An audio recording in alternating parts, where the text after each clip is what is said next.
तो एक बार फिर से आप सभी का स्वागत है। बात करेंगे D9 चार्ट की ही, और अब बारी आती है 11th हाउस की। तो अगर आपका 11th हाउस का लॉर्ड आपके D9 चार्ट में ही अलग अलग भाव में बैठेगा तो इसका क्या परिणाम आप लोगों को मिलेगा। तो 11th हाउस का तो आपको पता ही है कि 11th हाउस हमारा लाभ का स्थान है, और जो भी पैसा हम अर्जित करते हैं, जो भी हम कमाते हैं, वो 11th हाउस से ही देखा जाता है। तो इसके बारे में आपको बेसिक पता ही होगा। तो सीधा हम बढ़ते हैं आगे और बात करते हैं। सबसे पहले 11th हाउस का जो स्वामी है, अगर आपके D9 चार्ट में लगन में बैठा है तो इसका क्या रिजल्ट आप लोगों को मिलेगा। देखिए, ग्रह के स्वभाव पर बहुत कुछ डिपेंड करता है। क्रूर ग्रह है या सौम्य ग्रह है, उसके ऊपर बहुत कुछ डिपेंड करेगा, और प्रत्येक जो ग्रह है उसके हिसाब से कुछ रिजल्ट अलग अलग हो सकते हैं। तो सबसे पहले देखेंगे लगन में। अगर आपका 11th लॉर्ड लगन में बैठा है तो इसका मतलब ये है कि आप हमेशा जब भी काम करते हैं, जब भी कुछ कमाने की सोचते हैं, अपना लाभ सबसे पहले देखते हैं। आप अपने लाभ को ज़्यादा से ज़्यादा बढ़ाना चाहते हैं, अपना प्रॉफिट देखते हैं आप। इसके लिए आप कितनी भी मेहनत करेंगे, यानी पैसा लाभ आपको आपकी मेहनत से मिलेगा, आपके खुद के प्रयासों से मिलेगा। अब भले ही आप अपनी पर्सनैलिटी का यूज़ करके भले ही पैसा बना रहे हो, भले ही आप अपने ज्ञान का प्रयोग करके पैसे बना रहे हो, यानी आपको खुद को पैसा अर्जित करना है, आपको खुद को मेहनत करनी है, भले ही आप अपनी शारीरिक क्षमता के द्वारा पैसा अर्जित कर रहे हो। इसके साथ ही आपका अपने धन के साथ लगाव बहुत ज़्यादा होगा 11th लॉर्ड के लगन में बैठने से। इसी प्रकार से आप हो सकता है सेल्फिश भी हो सकते हो धन के मामले में, और अगर प्लैनेट बहुत ज़्यादा शुभ हुआ तो फिर हो सकता है कि आप थोड़े कंजूस प्रवृत्ति वाले भी हो सकते हो, धन को खर्च करने की जो प्रवृत्ति है उसको लेके। इसी प्रकार से ऐसी कंडीशन में व्यक्ति काफ़ी धनवान हो सकता है। अगर 11th लॉर्ड लगन में बैठेगा तो व्यक्ति के पास कैश के रूप में बहुत ज़्यादा धन होगा, और उसकी जो अर्निंग होगी वो भी काफ़ी ज़्यादा हो सकती है। अब बात करते हैं 11th लॉर्ड अगर आपका सेकंड हाउस में बैठेगा तो आपको क्या रिजल्ट मिलेगा। अगर 11th लॉर्ड सेकंड में बैठा है तो फिर हो सकता है कि आपको आपके जो भी पैसे आप कमा रहे हैं वो फैमिली के माध्यम से, यानी पूरी फैमिली काम करके कुछ पैसा अर्जित करे तो वो हो सकता है। इसके अलावा आप अगर स्वयं कमा रहे हैं पैसा तो वो आप अपनी फैमिली पर खर्च कर देंगे, फैमिली के खाने पीने पर, और बहुत से काम है फैमिली में। इसके अलावा ऐसी कंडीशन में जब 11th लॉर्ड सेकंड में बैठता है तो पैसा बचता भी बहुत ज़्यादा है, और घर में लिक्विड रूप में पैसा बहुत ज़्यादा रहता है। इसके अलावा आपका ज्वेलरी वगैरह पे खर्च हो जाएगा, और घर के अन्य कार्यों पर वो पैसा लग जाएगा। तो ऐसे चांसेस बनते हैं। इसी प्रकार से सेकंड हाउस आपकी क्रिएटिविटी का भी होता है, आपकी वाणी का भी होता है। तो ऐसे केस में ये भी पॉसिबल है कि आपको ज़्यादा से ज़्यादा जो पैसा मिलेगा आपकी वाणी के द्वारा काम किए गए किसी काम से मिलेगा, या आपके किसी अन्य काम से मिल सकता है, कोई क्रिएटिव वर्क से भी वो मिल सकता है। तो ये बहुत ज़्यादा पॉसिबल हो जाता है। अब बात करते हैं 11th लॉर्ड अगर तीसरे घर में बैठेगा। अगर 11th लॉर्ड तीसरे घर में बैठ रहा है तो इसका मतलब है कि आपको बहुत ज़्यादा कुछ अपनी क्षमताओं का उपयोग करना पड़ सकता है धन कमाने के लिए। इसका मतलब ये नहीं कि आपको बहुत ज़्यादा मेहनत करनी पड़ेगी, बट आप खुद ही बहुत ज़्यादा मन लगा के काम करेंगे पैसा अर्जित करने के लिए। तो 11th लॉर्ड का तीसरे घर में बैठना आपकी कोई ना कोई स्किल को भी दर्शाता है। आप अपनी कोई अदर स्किल जो आप में ऑलरेडी है, जो क्षमता आपने अर्जित की है, या आपकी कोई एजुकेशनल क्वालिफिकेशन है, उसको छोड़ के कोई और आप में ऐसा क्रिएटिव स्किल हो जिसके माध्यम से आप पैसा अर्जित करें, तो ये बहुत ज़्यादा पॉसिबल हो जाता जब 11th लॉर्ड तीसरे घर में जाता है। इसके अलावा आपको कम्युनिकेशन से, आपको तीसरे घर यानी आपको कुछ ना कुछ हैंड की स्किल जिसमें हो, उन कामों से पैसा बहुत ज़्यादा मिल सकता है। इसी प्रकार से आपको अपने भाई बहनों से, पड़ोसियों से, रिश्तेदारों से भी अच्छा सपोर्ट मिलेगा अगर ऐसी स्थिति बनती है। इसी प्रकार से आपको यात्राओं से लाभ हो सकता है धन का। छोटी छोटी आपकी ट्रैवल जो होती हैं उनसे आपको फ़ायदा हो सकता है, या फिर आपका कोई ट्रैवल से जुड़ा हुआ काम भी हो सकता है। तो ये सब कुछ हम यहाँ से देख सकते हैं। अब बात आती है 11th लॉर्ड अगर आपके चौथे घर में बैठा है। 11th लॉर्ड अगर आपके चौथे घर में बैठा है D9 चार्ट में, तो ये बहुत ज़्यादा पॉसिबल है कि आप जो काम करेंगे वो आपके घर के आसपास ही काम करके पैसे बनाएंगे। भले ही आप प्रॉपर्टी वाला काम कर रहे हो, या घर से संबंधित कोई काम कर रहे हो, प्रॉपर्टी डीलिंग कर रहे हो, या कुछ आप निर्माण कर रहे हो, कुछ बना रहे हो, घर का निर्माण कर रहे हो, कुछ भी ऐसा हो सकता है। तो ये बहुत हद तक पॉसिबल है कि जब आपका 11th लॉर्ड 4th में बैठेगा तो वो जो पैसा आप अर्जित करेंगे उससे आपको अधिकतम सुख मिलेगा, उससे आपको मन में सुकून मिलेगा, शांति मिलेगी और आपको सारी सुख सुविधाएं उस पैसे से मिलेंगी। ऐसा भी हो सकता है कि आप वो पैसा अपनी पूरी फैमिली पर खर्च कर दें और आपके घर में काफ़ी सारी लग्जरी चीज़ें भी हो सकती हैं। तो ये जो प्लेसमेंट बनती है 11th लॉर्ड का 4th हाउस में आना, ये सबसे ज़्यादा आपको सुख देगा जो इस प्रकार से कमाया गया धन होगा। अब बात करते हैं 11th लॉर्ड अगर पंचम भाव में बैठेगा। अगर आपका 11th लॉर्ड पंचम भाव में बैठ रहा है, इसका मतलब है कि आप शेयर मार्केट से पैसा अर्जित कर सकते हो, आप कोई लॉटरी वगैरह में ट्राई कर सकते हो, आपको अपनी संतान से पैसा मिलता होगा, आपकी जितनी एजुकेशनल क्वालिफिकेशन है, आपको जितना नॉलेज है, आप उसका उपयोग करके पैसा अर्जित करते होंगे। आप अपनी एजुकेशन के अलावा कुछ और ऐसा काम करते होंगे, कुछ ना कुछ मार्केटिंग जैसा काम करते होंगे, या कोई ग्रुप के साथ मिलकर कोई काम करते होंगे, या कोई सृजनात्मक काम करते होंगे, तो उससे आपको धन अर्जित होगा और वो पैसा आप कहीं ना कहीं अपनी संतान के लिए ज़्यादा खर्च करेंगे, अपनी खुद की एजुकेशन या संतान की एजुकेशन के लिए बहुत ज़्यादा खर्च करेंगे। तो जब भी ऐसी स्थिति बनती है तो व्यक्ति के जो मन है, जो इमोशन है व्यक्ति का, वो काफ़ी ज़्यादा धन के साथ जुड़ जाता है और ऐसे में आप कई बार इमोशनल होके पैसा बहुत ज़्यादा भी खर्च कर सकते हो और बहुत ज़्यादा कमा भी सकते हो। ऐसी कंडीशन में व्यक्ति धन के लिए बहुत ज़्यादा इमोशनल रहता है अपनी पूरी लाइफ में।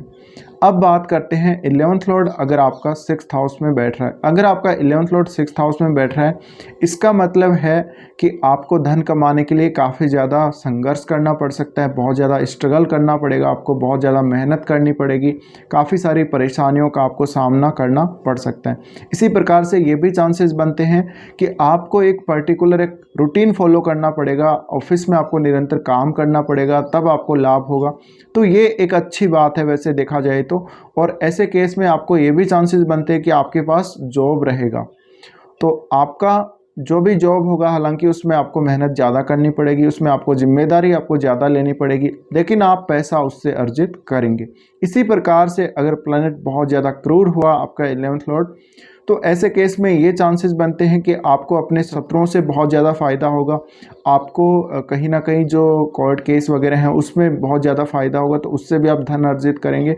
यानी आपकी जितनी भी जो परेशानियां आपके जीवन में आती हैं, जो ऐसे मामले आते हैं जहां पे आपको बहुत ज़्यादा एक ऐसा समय देखने को मिलता है जो बहुत ज़्यादा संघर्षमय होता है, उस समय आपको पैसा अर्जित होगा, उन कार्यों से आपको पैसा अर्जित होगा छठे भाव से। इसके अलावा ये भी चांस बन सकता है कि आपको पैसा उधार के द्वारा मिलेगा, भले ही आप उसको समय पे ना चुकाएं, तो ये भी चांस बनता है। और कुछ लोग आपने देखा होगा, काफ़ी लोग ऐसे भी होते हैं जो लोन ले लेते हैं या पैसा कहीं से उधार ले लेते हैं और उसको वो खर्च कर देते हैं और उनको कोई बार कोई चिंता नहीं होती उस पैसे को वापस रिटर्न करने में, तो ये भी चांसेस बनते हैं। अब बात करते हैं अगर आपका 11th लॉर्ड 7th हाउस में बैठ रहा है तब क्या चांस बन सकते हैं। अगर आपका 11th लॉर्ड 7th हाउस में बैठ रहा है तो सबसे पहली बात तो ये है कि आपकी जो इनकम होगी आपके कोई बिजनेस से हो सकती है, या आपने किसी से कोई पार्टनरशिप करी है तो उस पार्टनरशिप से आपको बहुत ज़्यादा लाभ हो सकता है। इसके अलावा आपको अपने लाइफ पार्टनर से बहुत ज़्यादा लाभ हो सकता है, या फिर आप कोई बहुत बड़े पद पे होंगे, आप बहुत समाज में फेमस होंगे, तो कोई आप ऐसा राजनीति से जुड़ा हुआ काम या ऐसा पब्लिक सर्विस का काम करते होंगे तो उससे भी आपको पैसा अर्जित होता होगा।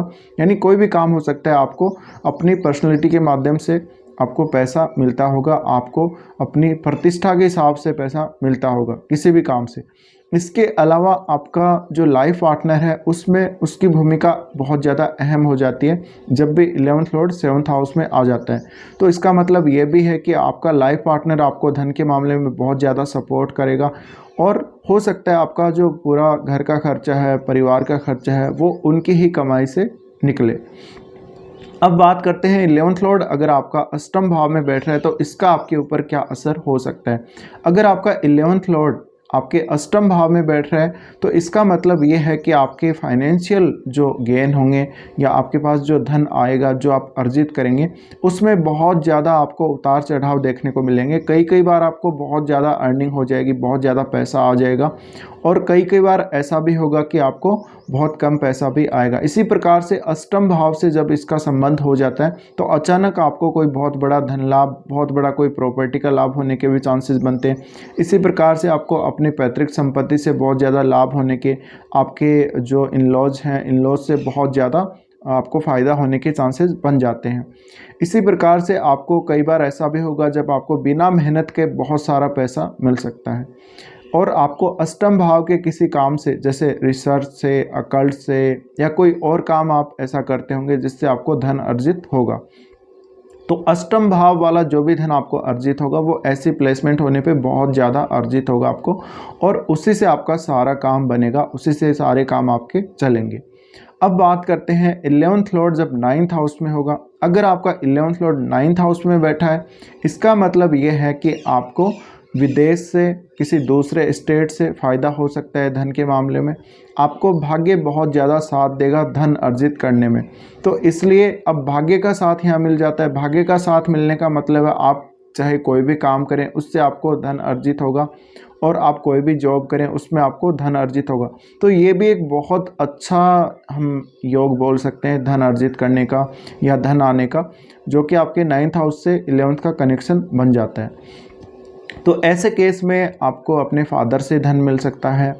आपको कहीं ना कहीं ऐसा हो सकता है कि शादी के बाद आप कहीं दूर रहने लगें, जिस स्थान पर आपका जन्म हुआ उससे बहुत दूर चले जाएं, और वहाँ जाके आपकी जो आर्थिक स्थिति है वो काफ़ी ज़्यादा मजबूत हो जाए, या फिर आप किसी दूसरे कंट्री में चले जाएं, वहाँ जाके आप रहने लगें और वहाँ आपकी जो फाइनेंशियल कंडीशन है वो बहुत ज़्यादा अच्छी, बहुत ज़्यादा मजबूत हो जाए। अब बात करते हैं 11th लॉर्ड जब 10th हाउस में बैठेगा। तो देखिए, जब भी 11th लॉर्ड 10th हाउस में बैठ रहा होता है, ऐसे केस में आपको ज़्यादा से ज़्यादा जो अर्निंग होगी आपके जॉब से होगी, यानी आपको उसमें जॉब पर ज़्यादा से ज़्यादा फोकस करना पड़ेगा। आपको कहीं ना कहीं जॉब के लिए हमेशा अपने आप को तैयार करना पड़ेगा, अपने आप को एक आपकी जो मेंटलिटी है वो बनानी पड़ेगी। और ऐसे में ये भी चांस बनता है कि आपके पास जॉब हमेशा रह सकता है, लाइफ टाइम जॉब रह सकता है। आप मान लीजिए अगर रिटायर भी हो गए तो आप कुछ ना कुछ पैसा कहीं ना कहीं से बना ही लेंगे। आप कोई ना कोई काम करते ही रहेंगे जब तक आपका शरीर साथ देता रहेगा, जब तक आप चाहेंगे जीवन में, तब तक आप पैसा अर्जित करते रहेंगे अगर 11th लॉर्ड 10th में बैठ रहा है। तो इस वजह से आपको पैसा हमेशा ज़िंदगी में आता रहेगा, भले ही वो किसी भी काम के द्वारा आए। अब बात करते हैं 11th लॉर्ड जब 11th में ही बैठेगा। अगर आपका 11th लॉर्ड 11th में ही बैठ रहा है तो सबसे ज़्यादा चांसेस ये बनते हैं कि आप कोई चीज़ की मार्केटिंग से पैसा कमा सकते हैं। आप ग्रुप्स के साथ जुड़कर जितना ज़्यादा काम करेंगे उतना ही ज़्यादा आप धन अर्जित करेंगे। तो ये भी एक बहुत अच्छा योग हम मान सकते हैं धन अर्जित करने के लिए या धनी होने के लिए। इसी प्रकार से आपका कुछ ना कुछ ऐसा काम होगा, खुद का कोई ऐसा बिजनेस होगा जिसके द्वारा आपको इनकम होगी। अगर आपका 11th लॉर्ड 12वें घर में बैठ रहा है तो इसका मतलब है आपके पास चाहे कितना भी धन आ जाए, कितना भी पैसा आ जाए, आप कितना भी बचा लो, लेकिन कहीं ना कहीं से आपको ऐसे मौके जीवन में आते रहेंगे जहां पर आपका धन खर्च होता रहेगा। धन खर्च करने के बहुत सारे ऑप्शन आपको मिल जाएंगे और आप ना चाहते हुए भी आपको वहां पर खर्चा करना पड़ेगा। लेकिन अगर इसको हम पॉजिटिव वे में देखें तो ये हो सकता है कि आपका विदेशों में कोई काम हो, कोई बिजनेस हो, आपका विदेशों में कोई जॉब हो, तो आपको विदेशों से बहुत ज़्यादा लाभ हो सकता है। तो ये विदेशों से जो भी पैसा आपके पास आएगा, ये पैसा कहीं ना कहीं जो करेंसी है, करेंसी हो सकता है कि डॉलर हो या किसी और देश की करेंसी हो, तो ये भी चांसेस बनते हैं। तो वो जो एक इस प्रकार से पॉसिबिलिटी बनती है कि आपके पास पैसा बहुत ज़्यादा हो सकता है इस केस में भी। हालांकि यहाँ पर आपका पैसा खर्च जरूर होता रहेगा, लेकिन विदेशों से अगर आपको धनागमन होता है तो आप काफ़ी पैसा इस केस में भी अर्जित कर सकते हैं। तो इस प्रकार से आप अपने D9 चार्ट को देख के और अपने सारे जो आइडिया हैं वो लगा सकते हैं, कौन सा आपका किस हाउस का लॉर्ड कहाँ बैठा है और उसके हिसाब से आपको क्या रिजल्ट मिलेगा। अब सिर्फ एक 12वें घर के बारे में हमें बात और करनी है, बाकी सारे वीडियो कंप्लीट हो चुके हैं। अगर आपने कोई भी वीडियो मिस किया है, नहीं देखा है, तो वो वीडियो आप प्लेलिस्ट में चेक कर सकते हैं, वहाँ पर आपको मिल जाएगा। तो फिलहाल ये वीडियो देखने के लिए आप लोगों को धन्यवाद।